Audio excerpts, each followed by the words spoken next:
E agora, no Jornal Brasil Atual, primeira edição, nós vamos falar sobre as eleições nos Estados Unidos. O nosso contato agora é com a doutora Neuza Bojiquian, doutora em Relações Internacionais e pesquisadora do Instituto Nacional de Estudos Políticos sobre os Estados Unidos. Bom dia, doutora. Bom dia a todos. Obrigado pela participação. Parece que o resultado vai cada vez mais consolidando a vitória no voto ao candidato democrata Joe Biden. Até o momento, Donald Trump ainda não reconheceu a derrota. E como é que a senhora avalia esse momento que começa agora, a partir do resultado das urnas, até efetivamente a posse de Joe Biden no dia 20 de janeiro? É um momento ainda que o país e o mundo podem enfrentar turbulências em função desse não reconhecimento de Trump de sua derrota? Como é que a senhora avalia o quadro atual? Então, esse quadro já era esperado, né? A gente não está aí, não foi pego de surpresa, né? Porque ele já vinha ameaçando, né? E agora é promessa feita, promessa cumprida a seus eleitores, né? O quadro é um quadro preocupante, mas eu vejo essa preocupação mais em termos institucionais, né, de valor moral, porque em termos práticos isso não muda nada o resultado. Toda a recontagem que está sendo pedida por ele, e isso em alguns estados já é esperado, né? Quer dizer, isso já existe na lei desses estados, cada lei né? Cada estado é uma lei, então isso já existe, e ele poderia fazer assim, sem recorrer ao litígio, né? Sem arrastar esse processo todo para os tribunais, mas é claro, ele está fazendo isso para se comunicar de forma bastante forte, né, vocal com o seu eleitorado, né? Então é por isso que ele faz todo esse alarde, todo esse anúncio antes dos recursos. Mas em termos de reverter o resultado, né, da contagem dos votos, não muda o resultado final, que é a declaração do Biden como presidente. Então acho que esse é o ponto, né? O que dificulta muito é esse clima litigante, né? E é claro que ele está alimentando a sua base eleitoral, uma base eleitoral que a gente vai ver aí nas próximas eleições para o Partido Republicano, principalmente para aquela ala mais conservadora do Partido Republicano. É isso que eu vejo. Doutora, o presidente eleito dos Estados Unidos, o Joe Biden, no seu discurso de vitória, já apontou quais serão as suas principais prioridades no início do mandato. A mesma coisa a sua vice, a Kamala Harris. A senhora avalia esse discurso de Biden e Kamala, apontando a preocupação com a pandemia do coronavírus, e a Kamala reafirmando a participação de gênero, né, a participação das mulheres e principalmente das negras, das minorias nos Estados Unidos na condução do poder do país. Exatamente. Isso é inédito, né? Essa vitória deles, né? Esse processo eleitoral é um processo que tem muitos aspectos inéditos, né? Então, um deles é o papel da Kamala Harris, uma mulher negra, né? De origem sul-asiática. Então, isso é a primeira vez que acontece. E ela, de fato, falou no discurso de que ela era a primeira, mas não seria a última mulher negra, né? Quer dizer, ela estaria dando início a uma mudança, a uma aceitação aí mais plena, né? Então isso tem uma coisa muito forte, né? Dela colocar isso como meta. O que a gente vai ver é que ela vai brigar, né? Ou ela vai defender essas questões aí de minorias nas pautas, né? Onde ela estiver. E ela vai ser uma vice mais ativa do que a gente estava acostumado a ver com o Mike Pence, que é o vice do presidente Donald Trump.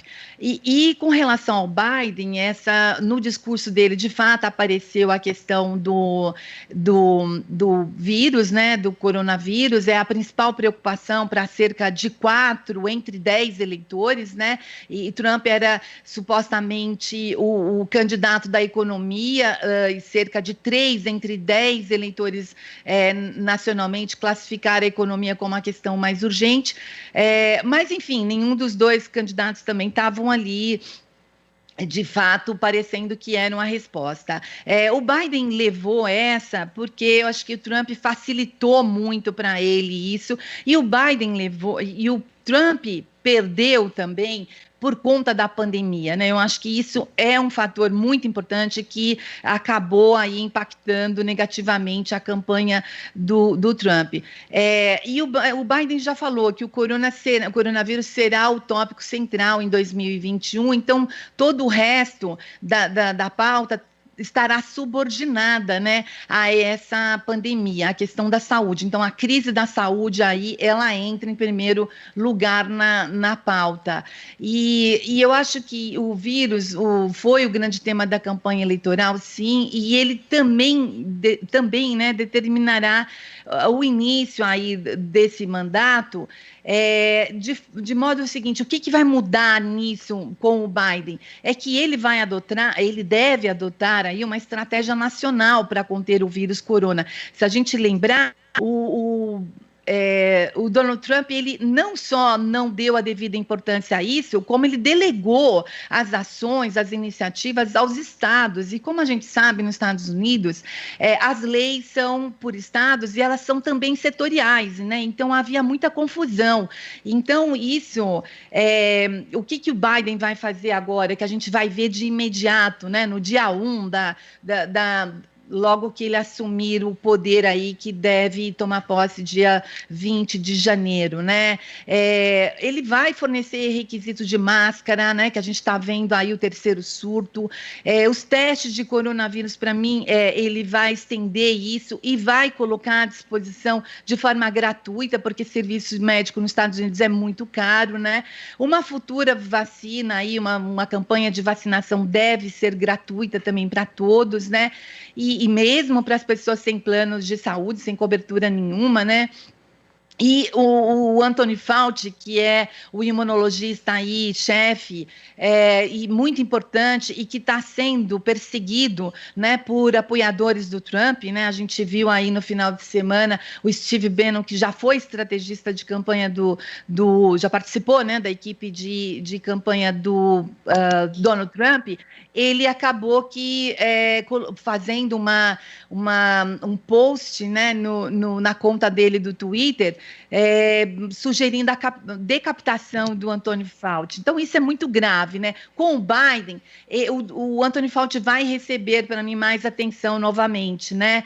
E o Trump, só que nesses 1 mês e meio aí, 2 meses que ele tem, né, que é o período eles chamam lá de pato manco, né, que é um período de trabalho desses executivos, né, tanto do Poder Executivo quanto do Congresso, em que muita gente que está votando ali não volta, né, para reocupar seus cargos, porque eles não foram reeleitos. E aí já dizem que Trump vai ser brutal, né, nesse período. Ele pode, nessa questão da pandemia, por exemplo, despedir o Anthony Fauci, né, o doutor Anthony Fauci, né, antes dessa transferência de poder, né? Ele vai acabar fazendo a transferência. Ele primeiro vai espernear bastante, né? Vai agitar os seus advogados e é um advogado que parece, né? Nesse final de semana também a gente viu cenas de desenho animado, né? E de muito mau gosto, vamos combinar, porque, enfim, tudo isso junto. Bom, a gente pode comentar mais sobre isso, mas eu acho que o ponto é isso, né? Que o gabinete do Biden vai começar a ser formado antes mesmo dessa transferência, é esse momento que ele corre atrás para montar a sua equipe, né? Ele vai convocar, só que antes mesmo disso, ele vai convocar um gabinete alternativo aí para poder sublinhar aí o que será feito de diferente em relação ao Trump. A gente está conversando com a doutora Neuza Bojiquian, doutora em Relações Internacionais e pesquisadora do Instituto Nacional de Estudos Políticos sobre os Estados Unidos. Doutora Neuza, a gente também avalia, a partir do discurso de Biden, que as relações internacionais dos Estados Unidos mudam no relacionamento com os organismos multilaterais. Por exemplo, já é esperado o retorno dos Estados Unidos ao Acordo de Paris, o retorno dos Estados Unidos à Organização Mundial da Saúde. Como é que a senhora avalia a retomada dessas relações com o mundo a partir da vitória de Biden? Pois você está certo, né? A gente já falou aqui e está sendo muito noticiado, né, que essa tendência dos democratas, né, principalmente aí do governo Biden, de voltar, né, de se alinhar às instituições multilaterais, diga-se, né? Essa retomada, essa reocupação desse papel dos Estados Unidos nos organismos multilaterais, nas instituições multilaterais, né? Ela vai começar pela Organização Mundial da Saúde, né? Ali o Biden planeja liderar esse esforço global para se combater a pandemia, né? E uma coisa que ele vai fazer de ordem prática é garantir os recursos, né, que eram doados pelos Estados Unidos, né, aportados pelos Estados Unidos e que foram interrompidos. Então, isso é muito importante para ele poder assumir esse papel de liderança, né, com muito mais conforto, né, com mais legitimidade, mas também para a própria organização poder funcionar, né? Uma outra organização mundial que ele deve retomar, que ele deve reaproximar, é a Organização Mundial desculpa, o Acordo de Paris da ONU, né, que você comentou aí.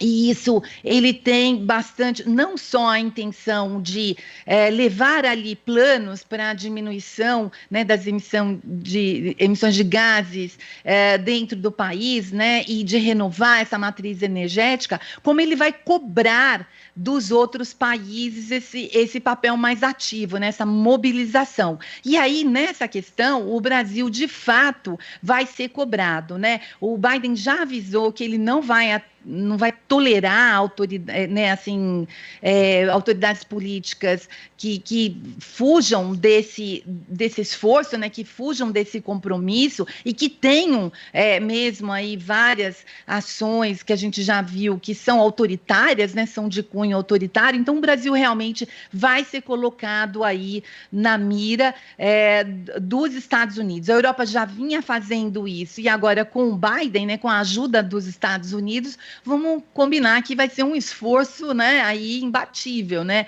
Então, no que ele pode fazer? Vai ser na retórica essa pressão? Não, pode ser em termos de retaliações mesmo comerciais, né? Com relação à nossa pauta exportadora aí de alimentos, né? Que responde por 25% das nossas exportações aqui no Brasil. Em tempos de crise, a gente não pode nem brincar com isso, né? De arrumar confusão aí no âmbito internacional, né? Uma outra organização também deve ser a Organização Mundial do Comércio, que é ali que ele deve sugerir mudanças, e mudanças importantes, né? Para, claro, defender os interesses, as preferências dos Estados Unidos. Mas isso dá uma cara mais multilateralizada e aberta a esse diálogo, né? O Biden é conhecido como o homem da construção de diálogos, né? Então, eu acho que isso é um ponto que a gente deve colocar. E é claro que vão ter outros acordos, né? O acordo com o Irã, né? Também é um acordo que deve ser importante aí para a questão do Oriente Médio, mas isso ele também faz, né? É claro que ele vai colocar na mesa aí condicionalidades, então vai haver uma renegociação, mas ele mostrou disposição aí ao diálogo, então acho que isso a gente é um marco aí, provavelmente, do novo governo, né? E se diferencia muito do que o Trump vinha propondo e vinha agindo, vinha fazendo mesmo, implementando, né?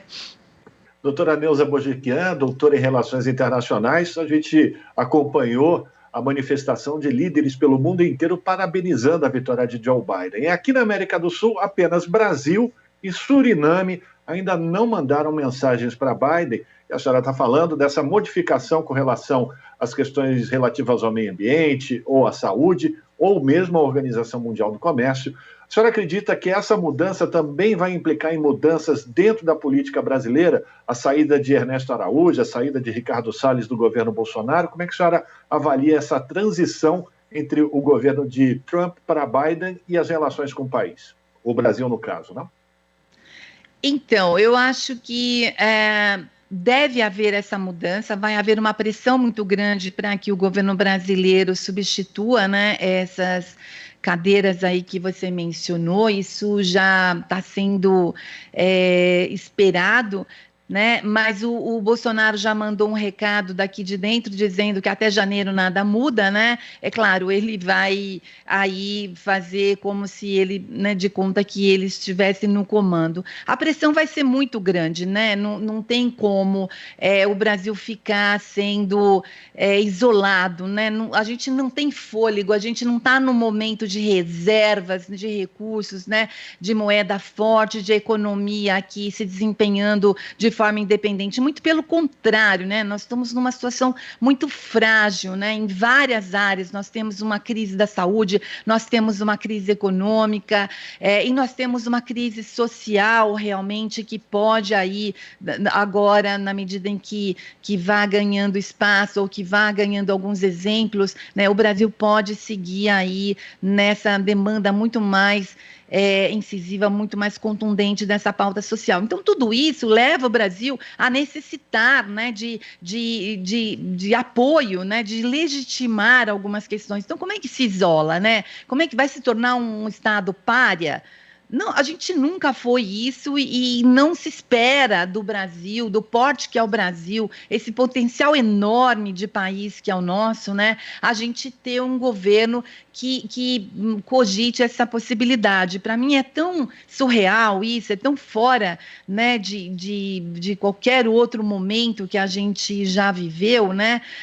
Então, assim, vamos ser pressionados, não tenho dúvida disso. E as mudanças, elas virão, né? Mais cedo ou mais tarde elas virão, mas acho que quanto mais tarde vier essa resposta, esse movimento de abertura para o diálogo por parte do nosso governo, insistindo numa campanha de que as eleições foram fraudadas nos Estados Unidos, e isso é uma grande mentira, né? É totalmente falsa essa afirmação. Então, o Brasil insistir nisso e fazer corpo mole ou endurecer para abrir esse diálogo, eu acho que mais tempo nós vamos perdendo para que a gente possa aí caminhar para planos mais consistentes de retomada de cuidar dos nossos problemas, né? Eu acho que até para a gente se virar para dentro, a gente precisa resolver a questão aí de reconhecimento. A eleição foi legítima, essa acusação, essa afirmação de fraude no sistema eleitoral norte-americano, ela não se sustenta. Isso pode ter havido um ou outro erro, mas esse erro já aconteceu isso, esses erros já aconteceram em outros processos eleitorais nos Estados Unidos, né? A mais citada aí, mais recente, é a de 2000, né? Em que o Bush era candidato. Então, assim, por que isso agora passa a ser o Brasil seguir com essa... né, corroborando, apoiando essa tese. Essa tese é falsa, essa tese não se sustenta, não tem argumentos que corroborem essa tese. Então, isso tem que ser dito, não adianta ficar... A retórica tem força? Sim, tem força, mas o Brasil vai ficar depois desnudado, né? Quer dizer, no momento que isso todo se resolver lá, e está caminhando para se resolver, nós vamos ficar aqui fazendo um papel realmente de bobo, para não falar outra coisa. Muito bem. Quero agradecer a participação da doutora Neuza Bojiquian, doutora em Relações Internacionais e pesquisadora do Instituto Nacional de Estudos Políticos sobre os Estados Unidos, aqui no Jornal Brasil Atual, fazendo uma avaliação desse processo de transição que se inicia agora, com a confirmação da vitória do candidato democrata Joe Biden à presidência dos Estados Unidos e a negação de Trump, por enquanto, dessa derrota. Professora, muito obrigado, um forte abraço para a senhora e esperamos tê-la em mais oportunidades aqui no Jornal Brasil Atual, fazendo essas análises tão importantes. Um abraço. Um abraço, muito obrigada a vocês e vamos aqui continuar acompanhando, né, e trazendo novas notícias aí para os ouvintes. Tenham uma boa manhã a todos aí. Muito obrigada. Muito obrigado para todos nós. Conversamos com Neuza Bojiquian aqui no Jornal Brasil Atual. Você está ouvindo Jornal Brasil Atual. As notícias que os outros não dão.